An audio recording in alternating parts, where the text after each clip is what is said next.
I'm David G, Sheshnag.com. What on earth is Kundalini? This is another video on the average adult is psychotic. And this one's about the facade and how it makes me hard. What I'm really interested in, since I've been into this self-understanding and self-investigation for so long, trying to understand my own neuroses, my own unconscious programming, how I express that subconsciously, how I desire a need for a sense of self-belonging through expression and validation of what I hold to be true. That's a mouthful, shit. Anyway, if you step back and you're aware of yourself, you can actually watch people. They're fascinating humans in general, because I've come to appreciate that most people want to present this facade because it, at the same time as protecting you, it actually this mask of how you want to be seen. And most people want to be seen as functional and totally conscious, so to speak. God help us. You can actually say to people, or let's say my gig for instance, I've written 4 books that are way deep on self-knowledge as a part of the What on Earth is Kundalini series. How many people have actually read the books? I'm not here to straighten people out. I'm here to provide an avenue for people to go down so they can understand themselves on a deeper level. People talk to me about whatever. They present themselves in a certain way of being conscious or being aware of themselves on a deeper level. If I ask if they've read the books for their own understanding of themselves on a subtle level to do with all the yogic philosophy and how it explains through the Samkhya philosophy the 23 components of the human being, most of them say they haven't read any of it. How many have actually read it and implemented a better understanding of themselves and a better understanding of how they function in relation to everyone else? Do they understand that the facade they're presenting is not like what they're acting like?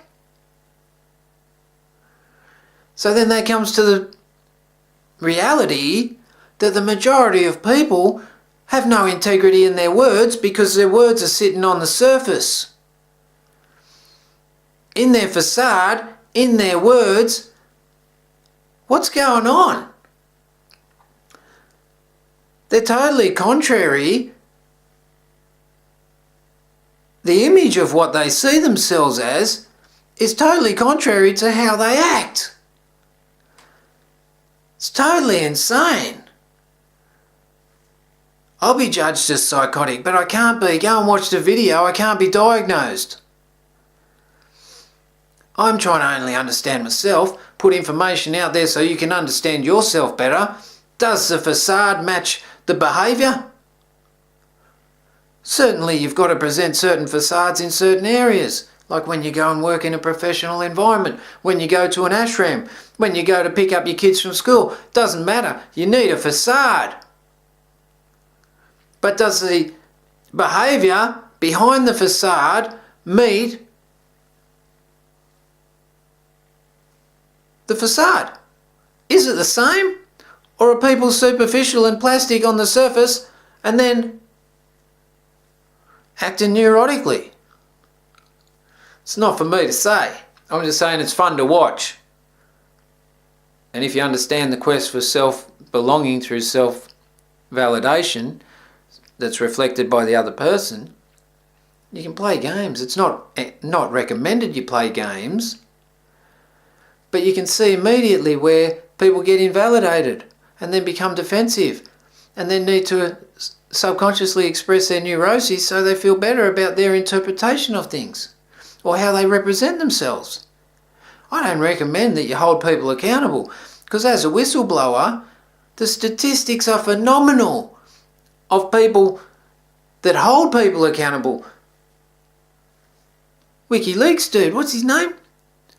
Julian Assange. Edward Snowden. They live in isolation now.